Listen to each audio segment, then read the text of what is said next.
Hello, everyone. My name is Miranda Kennedy, and I'm the director of the ABLE National Resource Center. And I'd like to start off by thanking all of you for taking the time to join us today for this month's webinar, where we are very excited to be speaking with you about using ABLE accounts to support youth from transition to independent living. I think you'll find that our presenters and an expert on disability benefits in ABLE and ABLE account owners and parents of ABLE account owners have some very key information and strategies to share about this topic of transition age youth and how ABLE accounts can help. For those of you who are new to us, this is the ABLE National Resource Center, and we are a collaborative whose supporters share the goal of accelerating the design and availability of ABLE accounts for the benefit of individuals with disabilities and their families. We bring together the investment support and resources of the country's largest and most influential national disability organizations. And I hope you're checking out our resources available at www.ablenrc.org. Now, before we go over the agenda and items we're going to be covering over the next 75 minutes related to this topic of transition age youth and ABLE accounts, and we'll be introducing our presenters as well, I want to first hand over the reins to my colleague, Maggie Redden, who will be talking to us for just a couple of minutes and walking us through some of the webinar logistics. So Maggie, I'll hand it over to you for that. Hi, everyone. Here's just a few items to help make the webinar run smoothly for you. Listening to the webinar. The audio for today's webinar is being broadcast through your computer. Please make sure your speakers are turned on or your headphones are plugged in. You can control the audio broadcast via the audio broadcast panel. If you accidentally close the panel, you can reopen it by going to the Communicate menu at the top of the screen and choosing Join Audio Broadcast. If you do not have sound capabilities on your computer or prefer to listen by phone, please dial 1-650-479-3207, and the meeting code is 663-608-673. Please note you do not need to enter an attendee ID. Captioning. Real-time captioning is being provided during this webinar. The captions can be found in the Media Viewer panel, which appears in the lower right corner of the webinar platform. If you want to make the Media Viewer panel larger, you can minimize other panels like chat, Q&A, and/or participants. Submitting questions. For Q&A, please use the Q&A box to submit any questions you have during the webinar, and we will direct the questions accordingly. If your question is not answered during the webinar, or you are listening by phone and not logged in, you may email info@ablenrc.org. Technical assistance. If you experience any technical difficulties during the webinar, please use the chat box to send a message to the host, NDI admin, or you may email myself at mredden@ndi-inc.org. Please note this webinar is being recorded and the materials will be placed on the ABLE National Resource webinar website, along with other webinars at ablenrc.org/webinars. And with that, I will turn it back over to Miranda. Great. Thank you so much, Maggie. Again, my name is Miranda Kennedy. I'm happy to be here with you today as Director of the ABLE National Resource Center. I'll be helping to facilitate and present as well. I'm joined by our presenters, Marlene Uliski, who is a disability benefits expert with our ABLE National Resource Center. She was a 35-year employee of the Social Security Administration who developed expertise in and relationships with partners across Florida to help educate them on disability programs administered by SSA to their mutual benefit.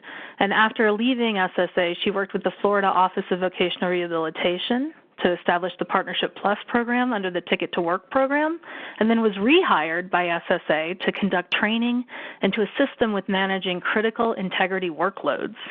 including OIG investigations, due to concealment of work and medical and work continuing disability reviews.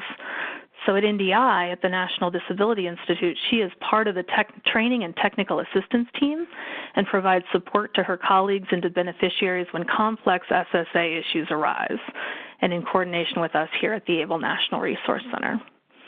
We also have, in addition to Marlene presenting, we have our 2019 ABLE National Resource Center ambassadors. We have Amy Tessler you're going to be hearing from, and she's the parent of a 23-year-old ABLE account owner. Davina Christian, who's a parent of a 20-year-old ABLE account owner. Denise Geringer, who's the parent of a 23-year-old ABLE account owner.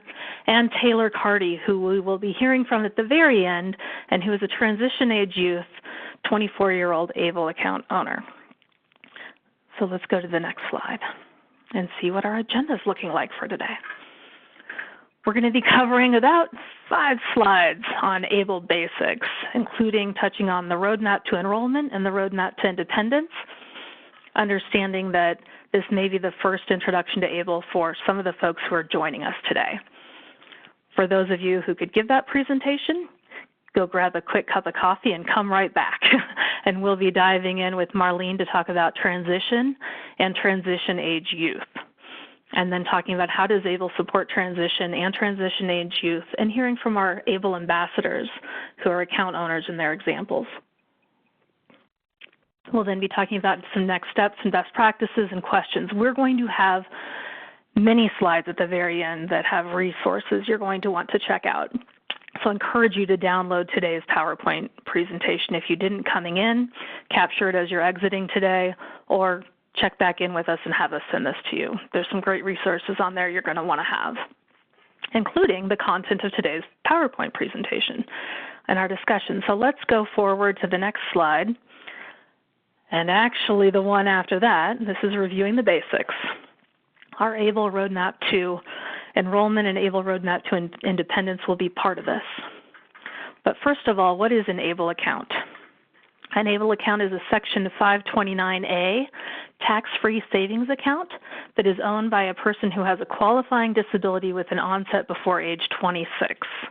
Now, 529A, that's the next line of code in the IRS below 529, which is your college savings plans.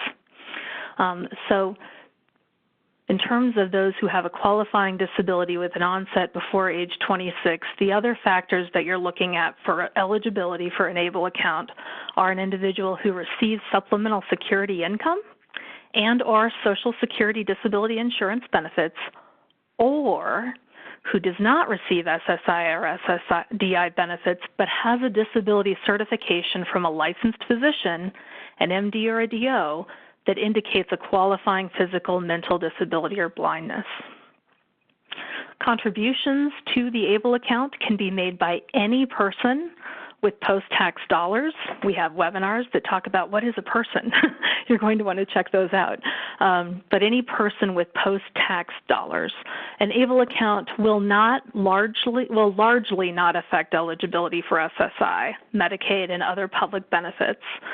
This may be crucial, of course, we know, to many individuals in the transition phase or who are awaiting services. So this is important to note, and we'll talk more about that. But let's go ahead and go to the next slide. We're going to see here the roadmap to ABLE. Now, this is where, if you're on our website, you will see information. These are the 2 roadmaps that we have. The first roadmap is our roadmap to employment, which will go into much more detail about what is ABLE, who is eligible, how can funds be used, how do I manage my account, and how do I enroll. And each of those steps, those 5 steps, will have a short video as well as resources. And at the end, the how do I enroll, that's going to take you to information on another upcoming slide that helps you shop the different state ABLE programs that you might be able to look into. So those are the first steps, roadmap to enrollment. However, once you have enrolled, we want to make sure you also have a roadmap to independence. So strategies around setting my financial goals, building a circle of support, which we're going to talk about, making smart financial decisions, monitoring your ABLE account, and finally celebrating your financial independence. These resources are also available in Spanish. Let's go ahead and go to the next slide.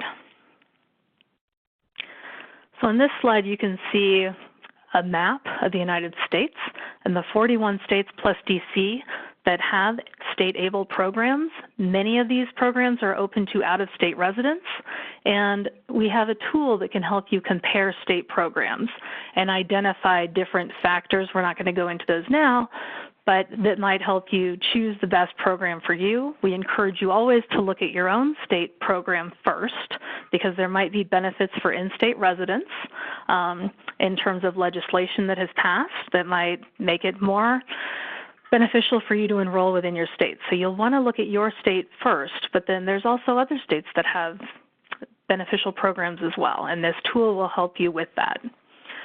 Let's go ahead and go to the next slide. So why the need for ABLE accounts? The ABLE Act, which was passed at the end of 2014, very bipartisan act, is really second only to the Americans with Disabilities Act in terms of civil rights legislation for people with disabilities. This act really helps bring people with disabilities into the economic mainstream and really achieve that better life experience that is the title of ABLE. And this really helps millions. This is Congress recognizing that, millions of individuals with disabilities and their families depend on a variety of public benefits for income, health care, food, and housing assistance. So this was the first time in public policy where the ABLE Act recognizes the extra and significant costs of living with a disability. Eligible individuals and their families may establish ABLE savings accounts that will largely not affect their eligibility for federally funded means-tested benefits. The funds in an ABLE account will supplement and are not meant to replace benefits provided by private insurance, Medicaid, SSI, the beneficiary's employment, and other sources. So let's talk about why save in an ABLE account. There is a resource limit of $2,000 for most means-tested benefits, but with an ABLE account, you can maintain eligibility for SSI, Medicaid, and other public benefits. ABLE savings of up to $100,000 does not impact SSI eligibility or monthly payments. ABLE savings of any amount above that $100,000 does not affect Medicaid eligibility. There are ABLE account tax advantages. So the account income grows tax-free, and you may also qualify for tax credits for savings. And what ABLE really does, why save in an ABLE account, and you're going to hear this from our ABLE account owners who are going to speak to this, but ABLE really does help provide a secure future and peace of mind to you and your family. We're very glad you're here with us, and I'm really excited to hand things over to Marlene, if we can change the next slide, to talk to us about transition and transition age youth and how that's tied to an ABLE account. So Marlene, the ball is yours. Okay, thanks, Miranda. And thank you all for participating in the webinar this afternoon. I keep seeing the numbers growing, and that actually makes me smile. It makes me know for certain that there's a lot of interest in this topic. And as we said earlier, the focus of this webinar is transition and transition age youth and how an ABLE account can help or be beneficial. So let's just start out with how are transition age youth defined. And with transition age youth, you'll see a variety of age ranges which actually describe this group. This group as they move from childhood to independent adulthood. And sometimes you'll see them defined as being between the ages of 14 and 24. And sometimes you'll see them defined as being between the ages of 14 and 26. And if someone is talking about another particular group of transitioning youth, or those in foster care, or those transitioning from state custody, you may even hear different terms like youth aging out, or see a different age range like 16 to 24. But no matter how we define the group of youth in these years as they move to adulthood and to independent living, we know that it's a time when their future can be determined and a time when they face a variety of challenges. And part of their successful future includes educational and career development interventions that can make a positive difference in their life. To learn more about successful transition, I encourage you to visit the link shown on your screen. It's www.ncwd-youth.info/publications/guideposts/. And that particular resource, it's organized into 5 components. It's really a great resource for students, and it's actually based upon research, as I said. So we won't have time today to go into that. That would probably be a separate webinar in and of itself, but I included it because it's really, really important, and it's a great resource. So on the next slide, how is transition defined? And transition is defined as a process of change which includes a set of coordinated activities which enable youth to move from school to post-school activities as they move to adulthood. And the goal of transition planning is not just to transition out, quote unquote, into the community, but the focus is more or less on helping that individual flourish as an adult with a wide range of skills and activities. It's a time when the students are provided with the skills and the services they need to move seamlessly with as little interruption as possible. Now, the activities take into account the youth's needs and their strengths, their preferences and interests and desires for the future, and includes opportunities to develop skills for work and community life. And those may include post-secondary education, vocational training, integrated employment, including supported employment, and the activities can include things like volunteer experiences or apprenticeships or paid work experiences and independent living and community participation. So the next slide, transition for an individual with a disability. Now, federal legislation, and that's specifically IDEA, or the Individuals with Disabilities Education Improvement Act, it recognizes the importance of maintaining a continuum of services beyond high school and into adulthood, and it requires that transition planning be included in each child's IEP, or Individualized Education Plan. And the IEP is usually prepared by the time a student reaches age 16, if not sooner, and it has to include measurable post-secondary goals and identify appropriate transition services. Now, the transition presents challenges for all youth, but it is more difficult for some individuals, including those who have a disability. Youth parents, caregivers may be unsure about where to turn for support during and after high school, or how to secure some of the needed supports and services. Some students who have left high school may struggle to find supports and services similar to those they received while they were in school. For example, a student who uses assistive technology provided as part of his or her IEP can find that he or she is unable to purchase the needed device, or they're unsure where to find funding for assistive technology after leaving school.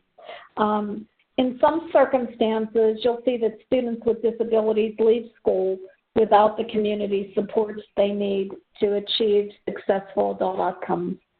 Many students, you'll see, will remain home with nothing to do because they're on a long waiting list for the supports or services that they need to move on. And that's where ABLE can come in. It is a mechanism for savings. It's a savings vehicle that qualified individuals with a disability can use to fund or supplement services or supports that they need, which will enhance their health, their independence, or their quality of life. Now, if you're listening today and you're a parent and your child is younger than the age ranges we talked about a little bit earlier, or if your child is currently not participating in transition planning in the process, you can be proactive and you can get ideas about starting conversation at the link shown on your screen. And that's rural, RURAL, institute.umt.edu /transition/articles/planning-workbook.pdf. Next slide. Transition planning for an individual with a disability. We know that with transition planning, everyone must work together or collaborate. It's not something that a student does alone. And we know that self-determination is at the heart of transition planning, and all students need to understand their specific role in developing their vision and their goals. But in addition to the student or the youth, it also brings together individuals or agencies directly involved in helping that individual prepare and enter a post-school environment.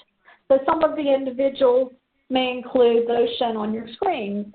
They may include parents, family, friends, mentors, special education teachers, guidance counselors, tutors, or other educators, and representatives from public agencies who will provide supports and services. On the next slide, transition planning for an individual with a disability continued. Transition planning involves an understanding of available resources which are received or may be received from agencies which provide the services and support.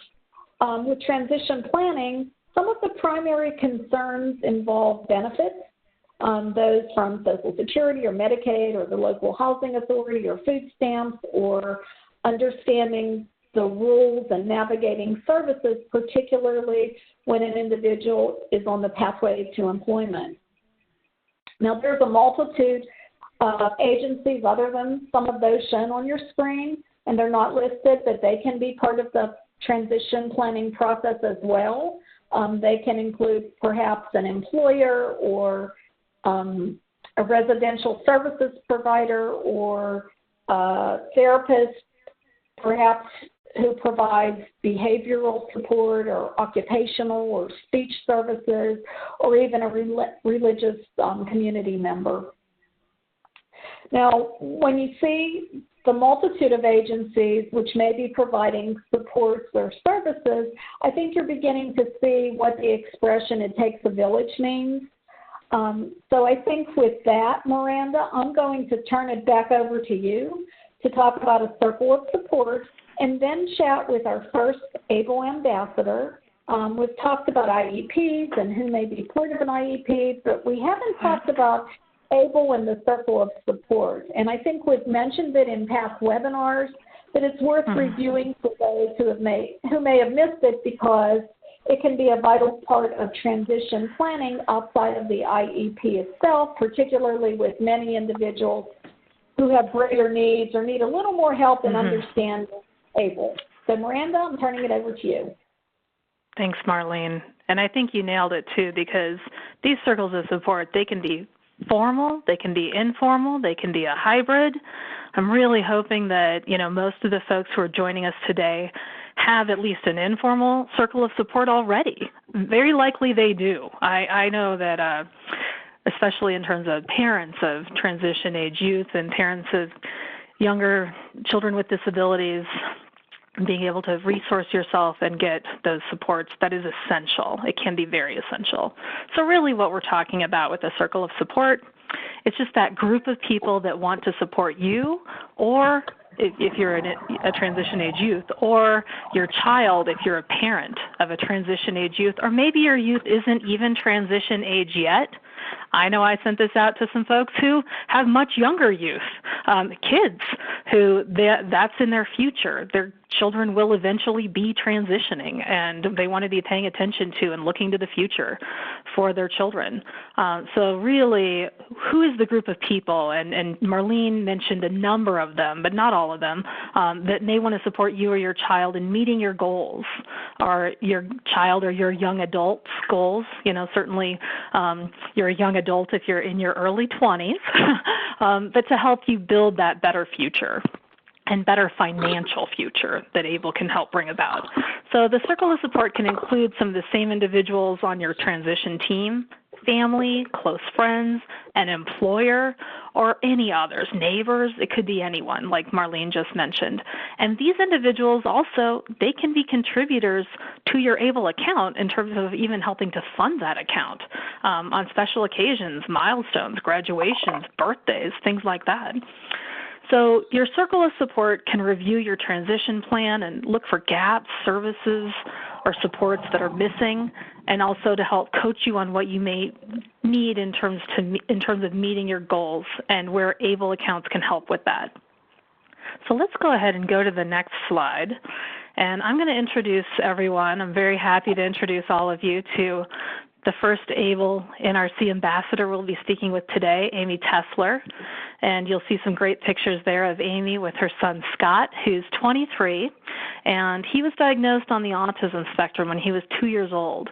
And Amy and her husband, Scott's father, Steve, set up an ABLE account to complement a special needs trust to help provide for Scott's future. So I've got a few questions for Amy. And Amy, are you there? Have you unmuted your line? I am here. Great. All right, Amy. So tell us a little bit about the transition planning process for Scott. When did it begin? Who was part of it? And what were his goals and the goals of your family? Okay. I started attending transition fairs that were sponsored by our local county when Scott was only 8 years old. We had no idea what the future would hold for Scott, but I was told that it was a good idea to start educating ourselves early.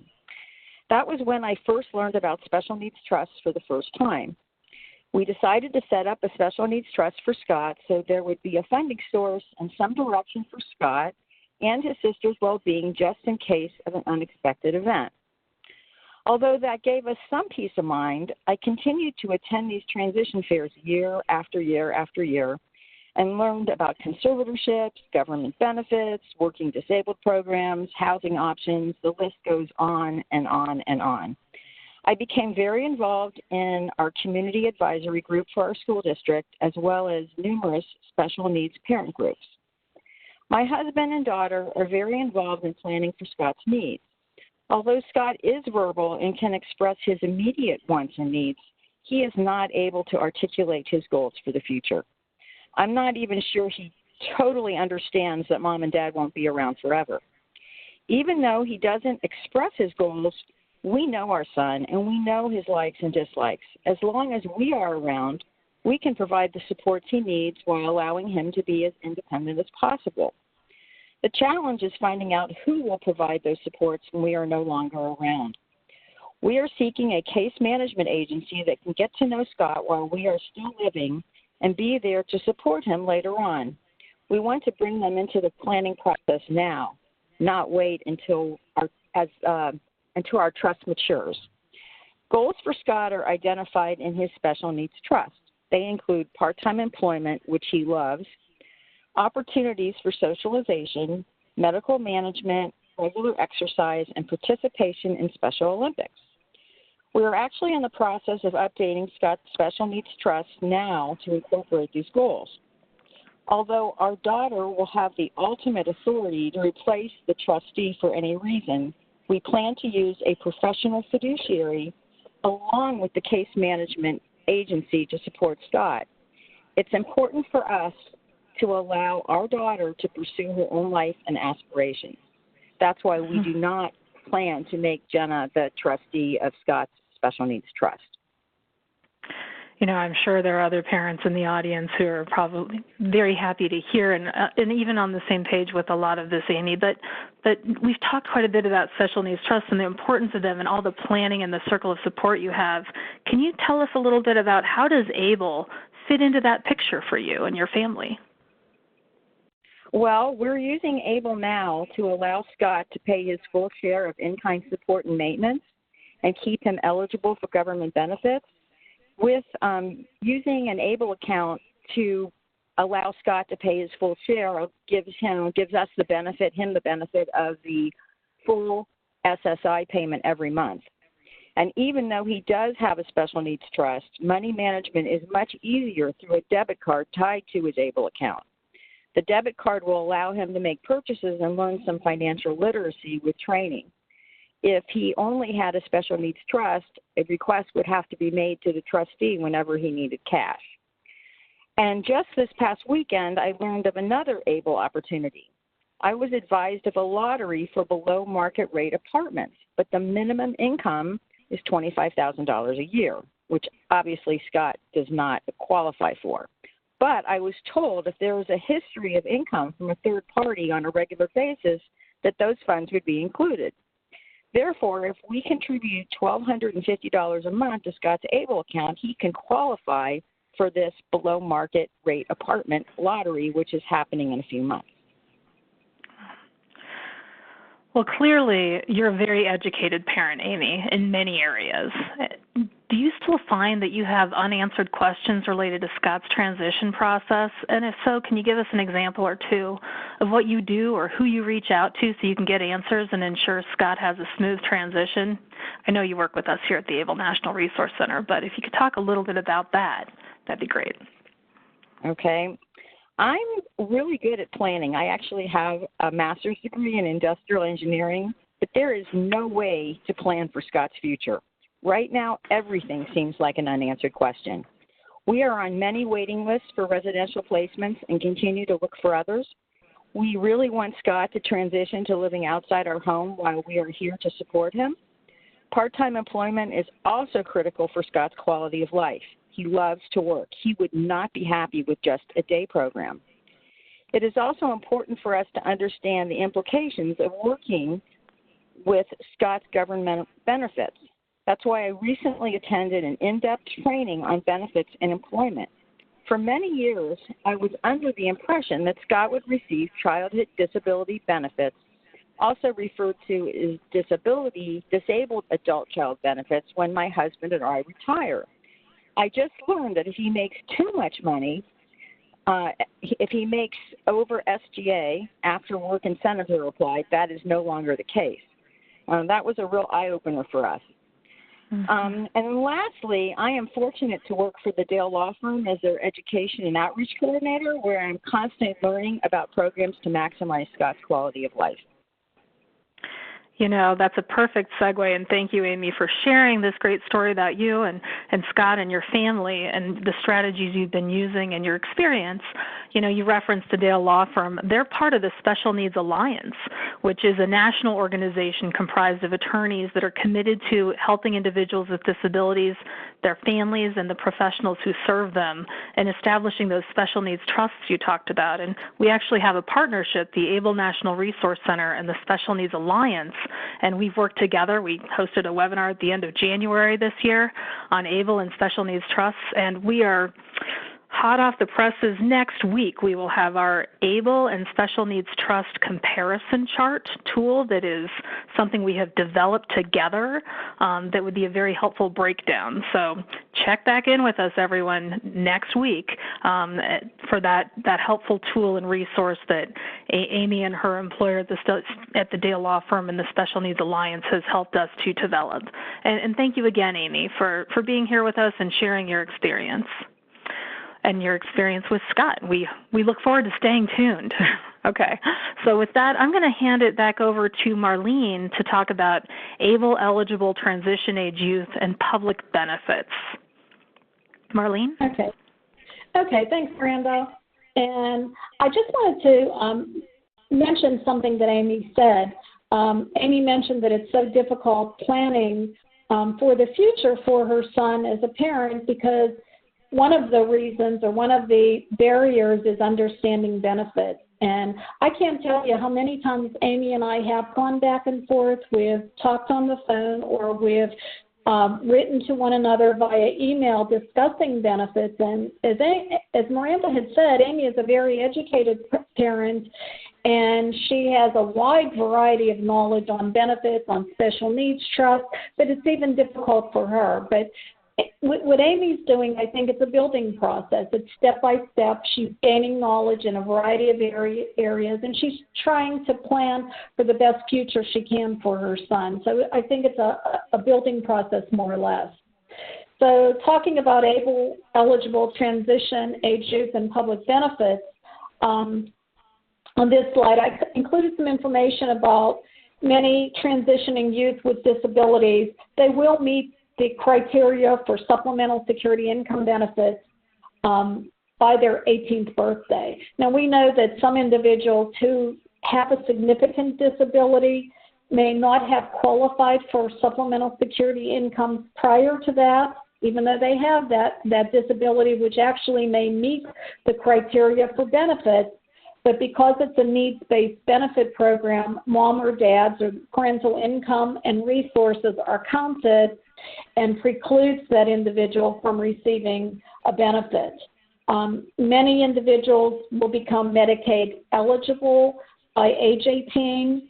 When mom and dad's income and resources no longer count at age 18, the child miraculously is considered an adult at that age. In most states across the country, the Medicaid determination is made by the Social Security Administration, by the SSI program. I believe there's 34 states in the District of Columbia where the SSI program actually makes that determination. Some will, before or after age 18, become eligible for Medicaid waiver programs. And Medicaid waiver programs are programs where individuals can receive services or supports not ordinarily covered under Medicaid. It's so that they can remain in the community versus in another more restrictive type setting. The state Medicaid waivers differ a little from state to state, and they serve different groups of people. And some individuals may be placed on a waiting list, and others may not be eligible for needed services. In my particular state, I live in the state of Florida.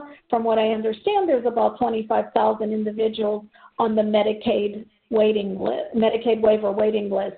When I retired from Social Security, which was probably in about 2012, at that time I think there were about 10,000 on the list, so it has grew significantly. So in my mind, what happens to youth who are on that waiting list if they need the supports and the services to move forward? And as Miranda had said, that's an area where ABLE accounts may be able to help. Many individuals receive multiple federal, state, and public benefits from a variety of programs which have different rules. So on the next slide, ABLE eligible transition age youth do not receive public benefits, who do not receive public benefits. You may be wondering why someone with a significant disability may not qualify or receive the public benefit, but the ABLE eligible, and we talked about that a little bit on the last slide. They may have excess resources, even if they are over the age of 18. They may have a savings account, maybe over $2,000 in it, an inheritance, or perhaps a non-excludable special needs trust. Someone like that may be able to contribute those savings, or the inheritance may be placed into the ABLE account. And they may become eligible for the public benefit once they do that.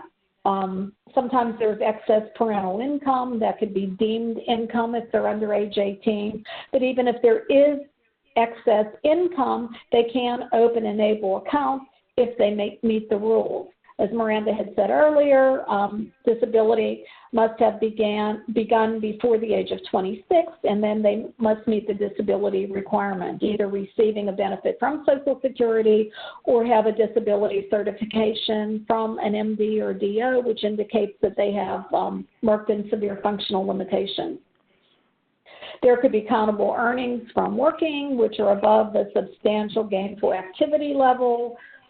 Again, working over the substantial gainful activity level doesn't disqualify someone from being ABLE eligible so long as they meet the ABLE requirements. Again, disability began before 26 and then meet the medical criteria. On this slide, I didn't include anything about SSDI benefits or about childhood disability benefits, which are informally called disabled adult child benefits, as Amy was talking about, because those really aren't public benefits because they're entitlement programs. Someone paid into the trust fund so that someone could receive a benefit. ABLE accounts would have absolutely no impact on those benefits because they're not means tested. So I think what I'm trying to say is that if you meet the rules for opening an ABLE account, whether you're receiving a benefit or not receiving a benefit, you're ABLE eligible if you meet those rules. Now, we've covered an awful lot of territory, so I think with that, Miranda, I'm going to turn it back over to you to talk to another ABLE ambassador, to Davina, before I think we talk about that, I think there's one other slide about what's needed and wanted. Why, yes, there is, Marlene. So what is, and you're right, we are covering a lot of ground here, and we want to get to Davina, but before we talk to Davina and about her son, Dushan, what is needed and wanted, in terms of transition age youth, but youth with disabilities and their families, what do they want and need beyond what any other youth and their family wants and needs? But really, it's just that clear understanding of what's possible in the future to enjoy that high quality of life, health, protection, and safety and security. These are essential, as well as having that supportive, meaningful, and stimulating educational, employment, or activity program with those appropriate social opportunities. These are things that anyone would want. And having those unique goals taken into account. What are the needs and wants of a transition age youth? And being able to take that into account, as I said before. And as Marlene has mentioned, and as you all know, for some of us, for some of you out there, maintaining public benefits really is critical to successful transition in future, and ABLE can be a part of that success. So let's talk to Davina about this. I want to introduce Davina up here on the next slide and share a little bit about her story and then ask her some questions so she can speak to her story and Dushan's story. So Davina is Dushan's mother, and he just turned 20 years old. And at the age of 11, Dushan had multiple strokes that left him with quadriplegia and also nonverbal. And ABLE funds are being saved for a communications device, durable medical equipment, and an accessible vehicle. Let's all congratulate Dushan. He will be graduating from high school here in May and moving forward to taking a life skills program. So, Davina, can I get a quick sound check? Make sure you're here with me. Are you there, Davina? Yes, I'm here. Wonderful. All right. So, Davina, Dushan has some very significant ABLE goals for the future. Can you tell us a little bit about Dushan's transition process and your goals as a family for Dushan throughout this process and into the future? So my main goal is to make sure that Dushan will be able to help provide for himself and is able to receive services that insurance may not cover as he gets older. The transition process is just that, a process. We had to go through the guardianship process as well as have a redetermination and update for Social Security information. We had to change credit union account information to reflect Dushan as the owner of these accounts and take my name off of them. Mm-hmm. Because he's in that transition period. Can you tell us a little bit about how does ABLE fit into that picture? So ABLE fits into the picture in a number of ways. With his ABLE account, I am able to, or we are able to as a family, to contribute money, and family members can contribute money directly. They don't have to give it to me, and that money can be used as savings. Because ABLE accounts allow you to use the money for just about anything, that money can be saved and used as needed.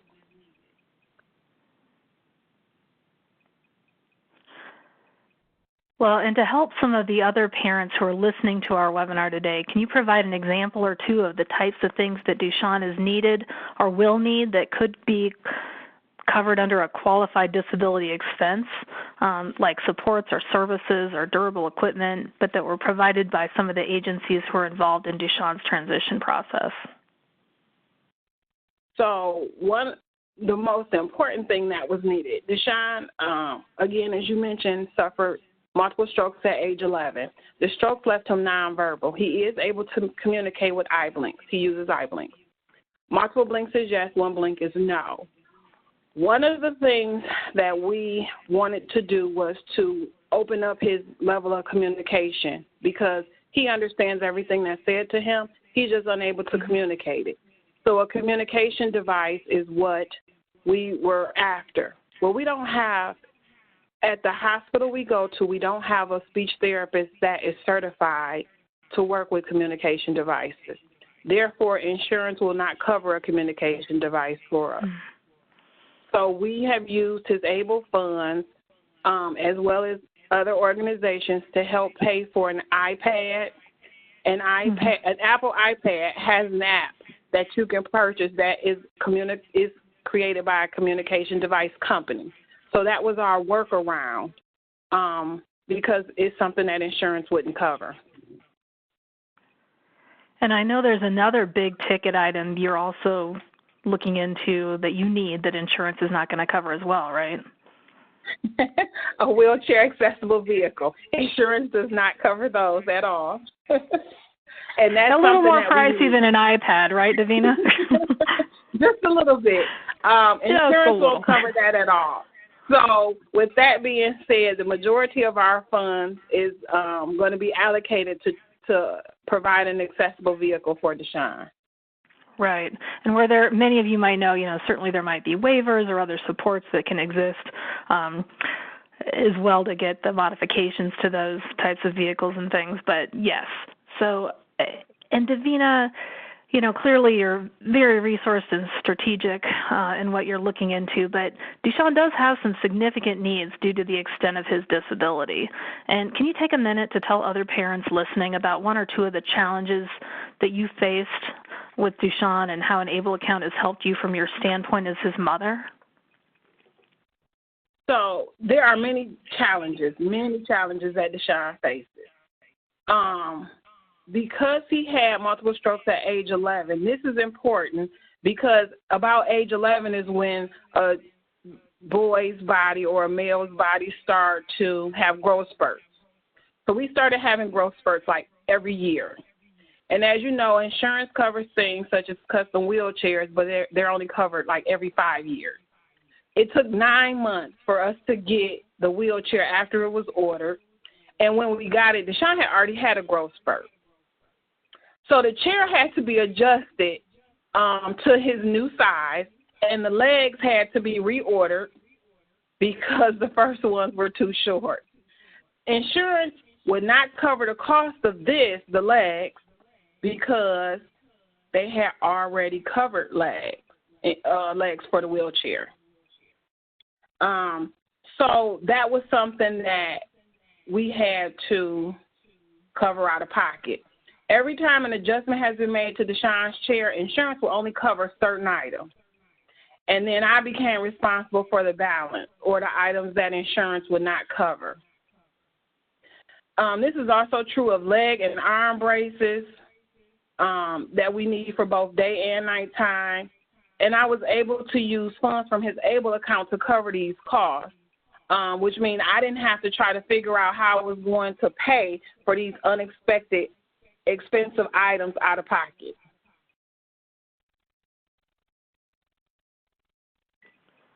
Right, exactly. I think that, clearly ABLE, and the thing I think that you've said to me multiple times that's a very powerful statement, and I've challenged you on it a few times, and you've stuck with it, that ABLE really has helped to solve 5 of the 6 most pressing problems you've faced. I think that's a powerful statement, and we're only halfway through our information here, so I'm going to hand it over to Marlene and see if she can follow that up, okay? Thank you so much, Davina. Okay. All right. Okay. Thanks, Miranda. And Davina, you sure have faced a lot of challenges, and you have come through with flying colors, a lot of challenges that some of the other parents listening today may or may not have faced. And you've really broken down some barriers, and I congratulate you on what you've done.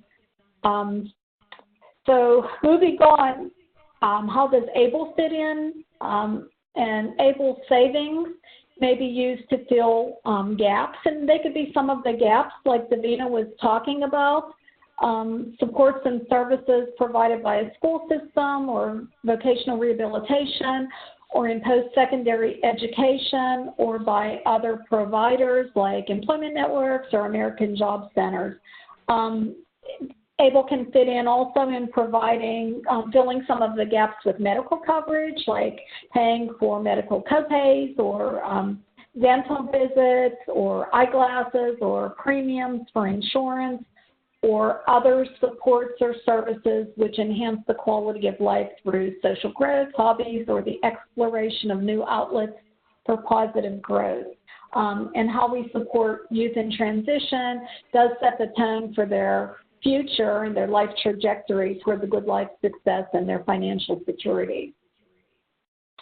On the next slide, how does ABLE fit in? Eligible employed youth in transition can use a variety of Social Security work incentives which enhance ABLE savings opportunities. Some of the work incentives are shown on your screen, and they would allow individuals who are employed to save more money in their ABLE account. The work incentives vary from program to program. There is one which is the same for both programs, that's impairment-related work incentives. But under the Supplemental Security Income Benefits Program, there's a wonderful work incentive called the Student Earned Income Exclusion, where up to $7,550 per year of earnings is disregarded annually. If you go to the ABLE National Resource Center website, we have a wonderful resource or a fact sheet on that. Plan to achieve self-support. Under the Disability Insurance Benefits Program, there's the trial work period and subsidy and special conditions. And with that subsidy and special conditions, I did want to mention something and touch on something that Amy had talked about a little bit, because many parents may not be aware of this, but she did mention something about if someone is working at the substantial gainful activity level, their child may not qualify in the future for a benefit off the parent's record as a disabled adult child, a childhood disability benefit. And that is true. Social Security uses a number as a guideline when someone is working for substantial gainful activity. That guideline is $1,220 of gross earnings if someone is an employee and they are not blind. If they're blind, there's a different guideline that's $2,040 per month of gross earnings if they are an employee. So if someone is working, if a child is working, there is a way that they can work at those levels and reduce their earnings if they use subsidy or special conditions, if they're being paid more than the worth of the value of their work. However, it's difficult to document that. Like as Amy and I talked about with her son Scott, he may be subsidized now, but maybe in 5 years from now or a little longer than that, when she retires or when Scott's dad retires, the subsidy may be less and he may not qualify for that benefit. So it's they have to consider that. And by the way, someone just popped up in the chat box. They said SGA is different in each state, and that is incorrect. It's that, not those numbers I gave you. It is across the country. Okay, on the next slide, how ABLE can bridge the gaps. Perhaps the individual with a disability does not work, or they cannot save that much.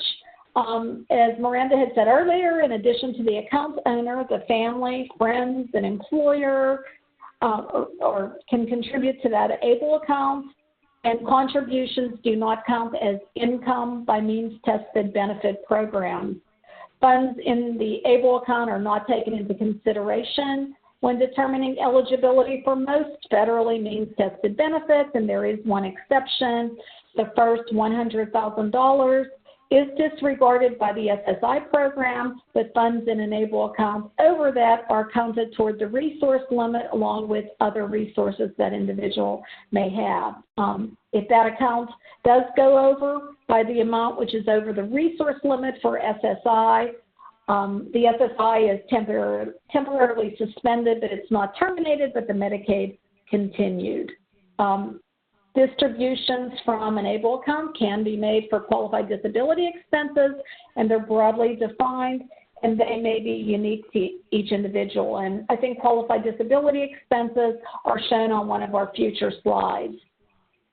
On the next slide, a little more on qualified disability expenses. They are expenses for items or services which maintain or improve the health, independence, or quality of life. They may be taken from an ABLE account. Distributions may be taken from that ABLE account to pay for the qualified disability expenses. And examples of transition-related qualified disability expenses are shown in the third bullet. They could be things like tuition or books and fees or housing, transportation, or the purchase of a vehicle, like Davina was talking about, employment training and support, assistive technology, personal support services, health prevention and wellness. And qualified disability expenses should be broadly understood and should not be limited to expenses for which there is a medical necessity or expenses that provide no benefits to others outside of the benefit to the beneficiary. So with that one, I think, Miranda, I'm turning it back over to you. Yes. Yes. And I think you are going to talk to another ABLE ambassador. I am. Actually, on the next slide, you'll see qualified disability expense categories. And I just want everyone to know I just posted in the chat our archive of our qualified disability expenses webinar we did in December. You're going to want to check that out. That includes best practices and strategies and when something's a qualified disability expense and when it is not. So go ahead and take a look at that. But I'm going to go ahead and turn things over to the next slide. We're going to be talking with our ABLE NRC ambassador, Denise Geringer, and her youngest son, Jacob, is actually a 23-year-old intern in training as an office assistant at the Monroe Meyer Institute at the University of Nebraska Medical Center. Now, Jacob, he has Down syndrome, and he has been diligent about saving money in his ABLE account because just like all other 20-somethings who live with their parents, Jacob can't wait to move out of mom and dad's house.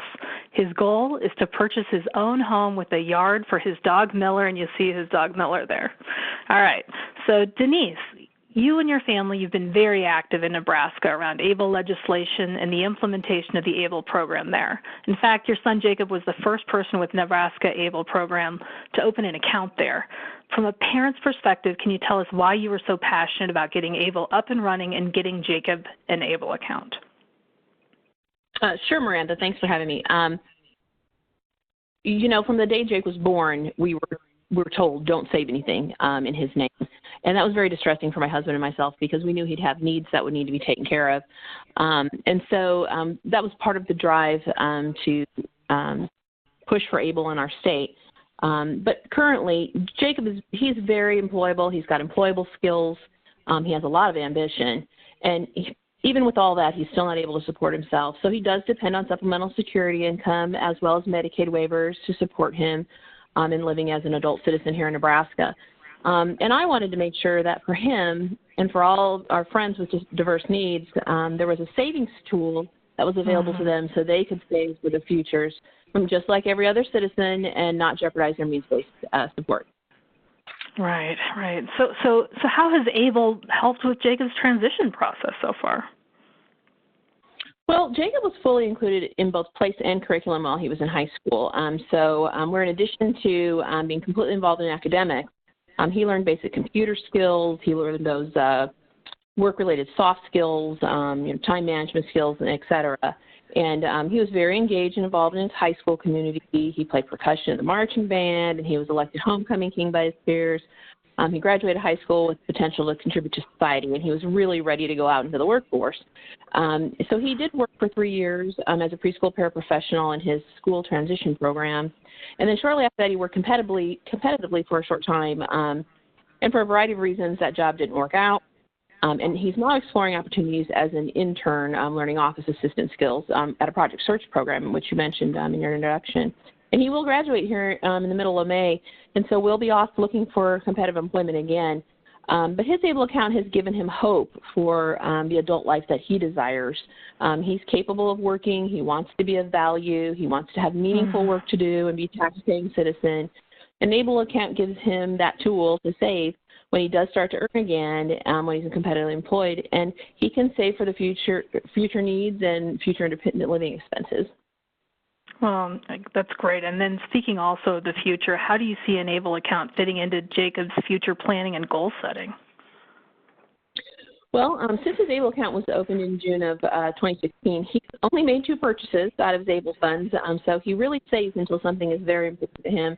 And we try to be very careful to make sure that he's completely involved in all the decision making as far as his funds go, so he's aware of how to use money and to have a little bit more financial literacy as he continues to explore that piece of being an adult. But one of his purchases had been a modified bike that he hopes to use as his transportation. He's quickly figured out that he needs us to get around, and so he wants to be able to get around independently, and his solution was to learn to ride a bike. And he always rode tandem with his dad with a modified bike, but he went to a bike camp, he learned how to ride, and so he purchased a bike that was modified so that he could get to his place of employment, get to the movie, to see the Marvel movies that he's got high on his list, and get to the grocery store. He also used ABLE funds to pay for travel expenses to audition for a fashion show through the Global Down Syndrome Foundation, the Be Beautiful, Be Yourself fashion show. He wanted to try his hand at being a model, and he had done some print and video work here locally, and so he really needed to try that out, and that was very important to him. So I explained to him that the cost that was involved, and so he made some choices to use some funds from ABLE account to pay for that. And so other than those 2 qualifying disability expenses, he's not wanting to spend money in his ABLE account. He's really saving for that place of residence that he can call his own, and that is his primary motivation for saving into his ABLE account. Well, and he needs that yard for Miller, right? It's very important to him. We've tried to discuss with him that an apartment may be more accessible for him, but he has told us apartments don't have yards for dogs, and that's one of the key factors where he's searching for a place to live. Right. Thank you, Denise. And could you tell us what does Jacob having an ABLE account, what does that mean for Jacob? Well, if you talk to Jacob, he will surely tell you that he wants to be an independent man. And he has 3 older brothers, and so he sees, how they have made choices in their lives, and he wants to be the orchestrator of his life and his choices, as we all do. And he's aware that he'll need to have available funds to live on his own and support his service dog and go to the activities he likes. He likes to go to hockey games. He's a season ticket holder. He likes to enjoy the concessions while he's there.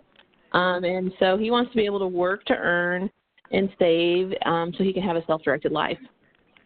Right. So that's what ABLE means for Jacob, and that's powerful. But you also mentioned Jacob's 3 older brothers, and there's you and your husband as well, and you've got your entire family. So what does ABLE mean for your entire family?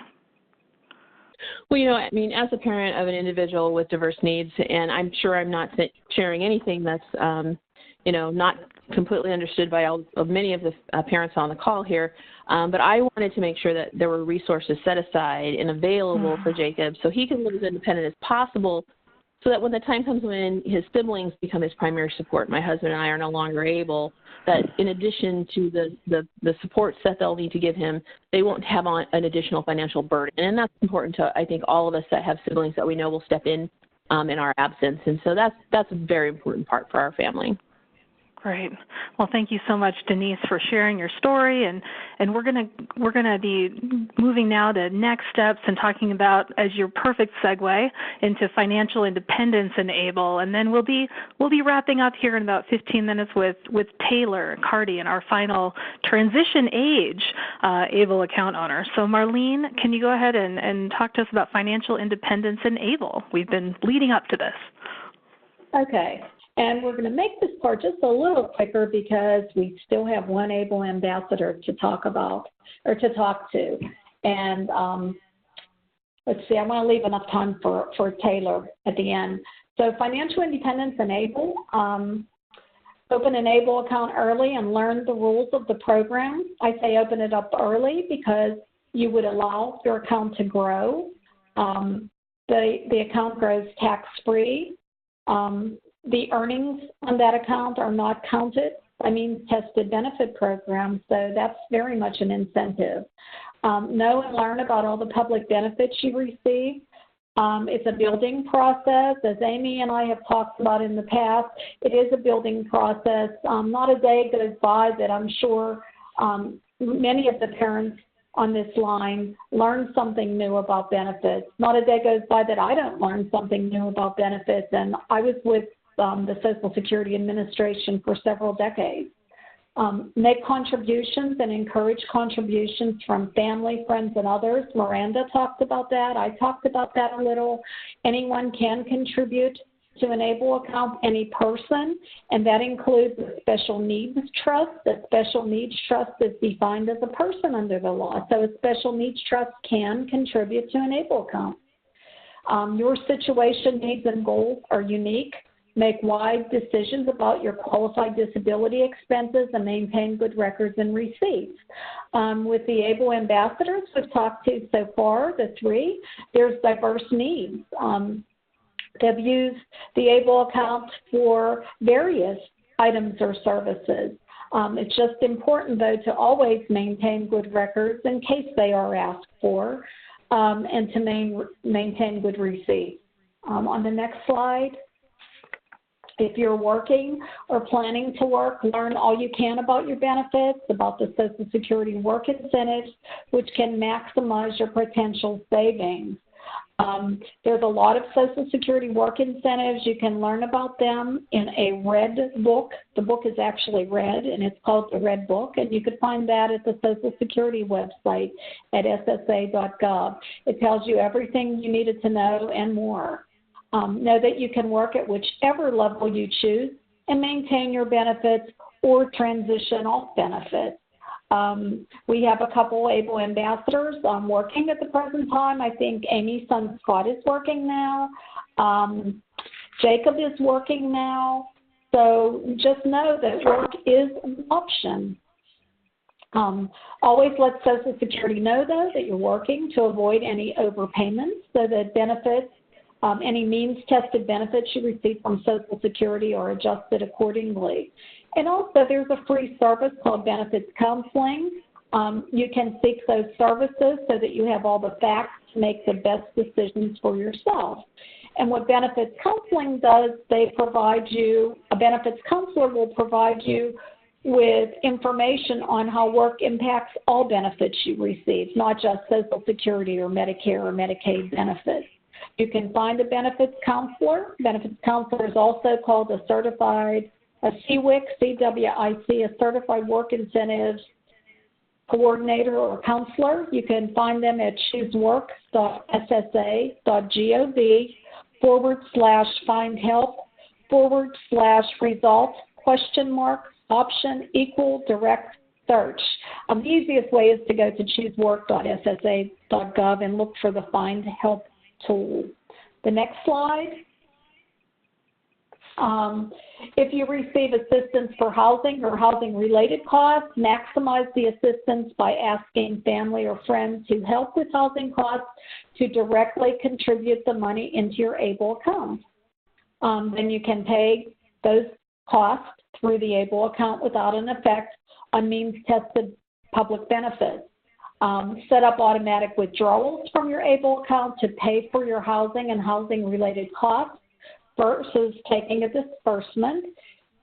If you do take a disbursement in 1 month for a housing or housing-related cost, but you don't expend it or use it until the following month, it would be counted as a resource. So setting up automatic withdrawals from the ABLE account to pay for those things would be a strategy we would recommend. Talk to the Special Needs Trust trustee to see if transfers from a Special Needs Trust for housing costs into your ABLE account is possible. It will not affect means-tested benefits. Next slide. Compare state ABLE programs along with the cost to find the program which is best suited to you. Know that you can change state programs if you find one with options you would use or one with lower costs. As Miranda had said earlier, always look at your state's program first when you are enrolling, because there may be some benefits you didn't know about before looking at other state programs, but always look at all programs and consider all options. Think about whether you can benefit from a circle of support, Talk with people you trust, gather information and ask questions, and don't be afraid to ask for help from trusted people when needed. Utilize existing supports and services first before paying for supports and services from your ABLE account, and allow your account to grow. So with that, Miranda, I think I'm going to turn it back over to you to talk to Taylor.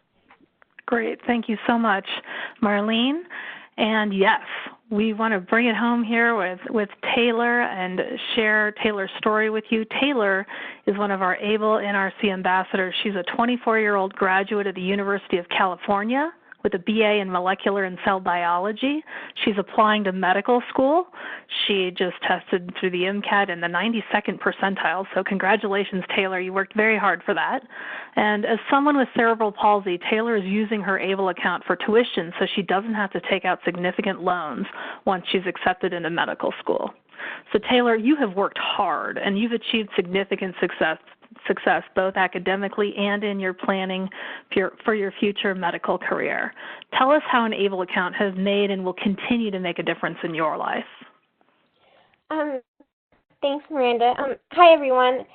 Actually, before I get to how an ABLE account has made a difference in my life, I kind of want to also give you guys some background about the resources that have helped me growing up, as well as my transition from high school to college and to the point I'm currently at now, which is applying to med school.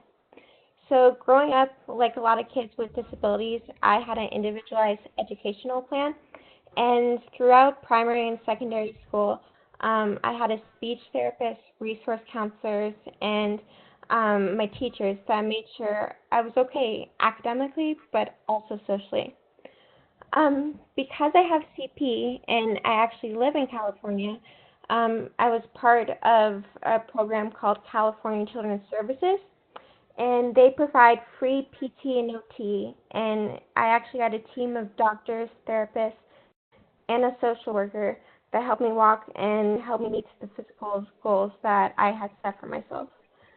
They also frequently coordinated with my schools to give me adaptive PT during school hours, and to make sure I could get around okay with my ambulatory devices like walker and then eventually my walking cane.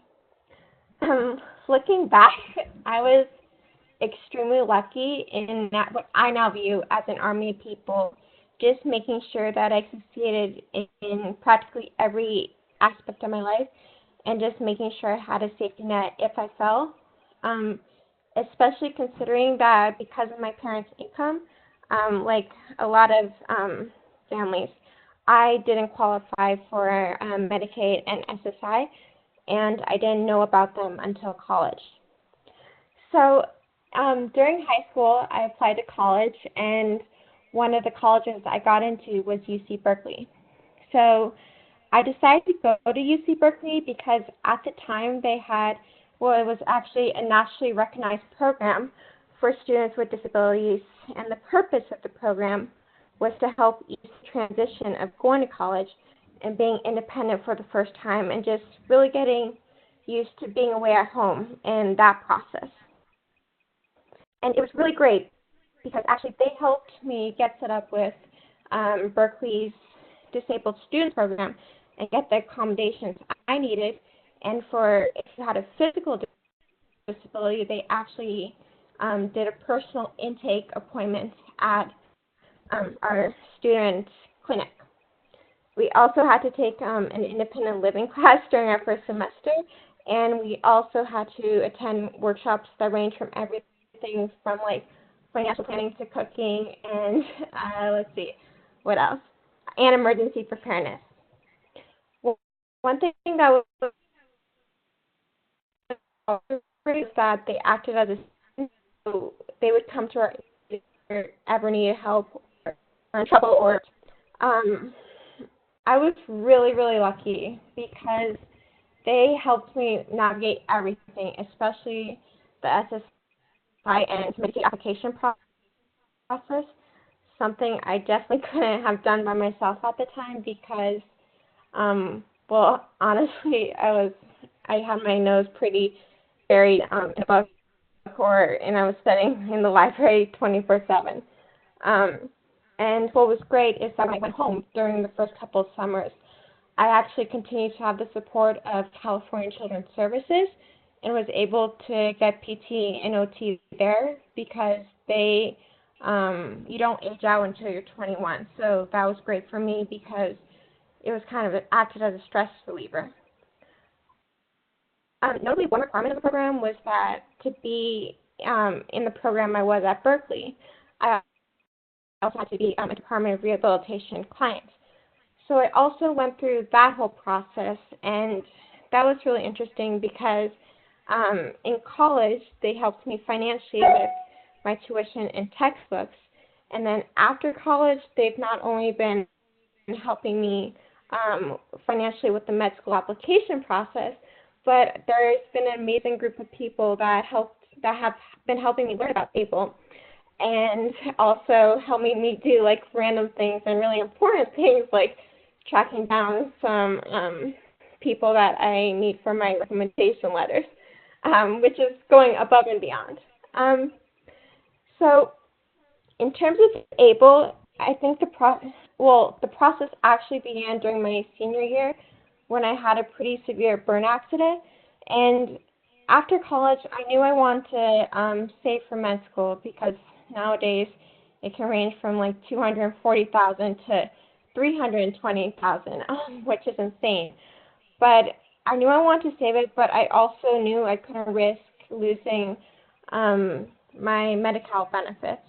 And so I started to look into it, and I decided to open an ABLE account in November 2017 in Pennsylvania. In terms of, it's made such a huge difference. It's made such a big difference in my life because it's not only allowed me to not jeopardize my Medi-Cal benefits, and by that, it's relieved a burden off my parents and not having to worry about my medical costs, but it's also been a big relief to me because I don't have to worry about my parents having to contribute so much to my future education, which has been a relief off me. And I just want to say, like, I know everyone's path is different, and there's just so many families with different needs out there, and this just growing up with a disability and the transition, whatever it may be, going to college or going into a special program or just going into the workforce, like, it's so not easy.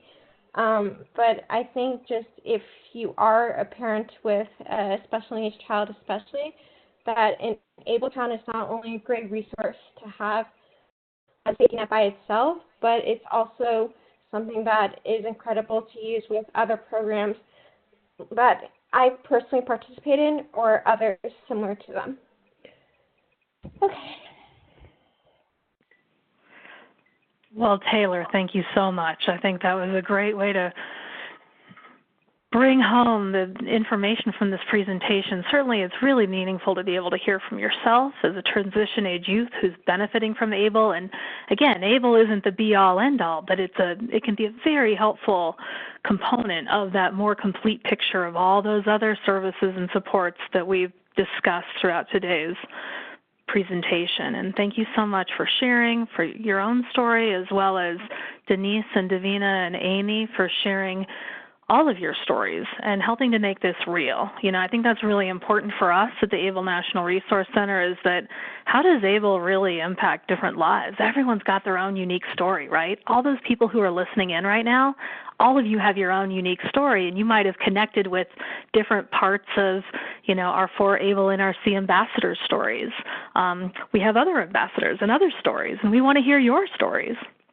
And we definitely want to live into the promise that ABLE and all of the other services and supports and accessing our circles of support, those who love us and support us out in the community as well. Maggie, you're breaking up a little bit. Can provide. Pardon, Maggie? Yeah, just I'm breaking cutting up out. a little bit. Yeah. Okay. Yeah. Can you hear me now? Not say something? Okay. Can you hear me now? Yeah. A little bit, yeah. Okay, I'm sorry. Here, let's try this. Is that okay? That's better. Okay. I moved a few feet away from my computer. Okay, thanks, Maggie, for letting me know.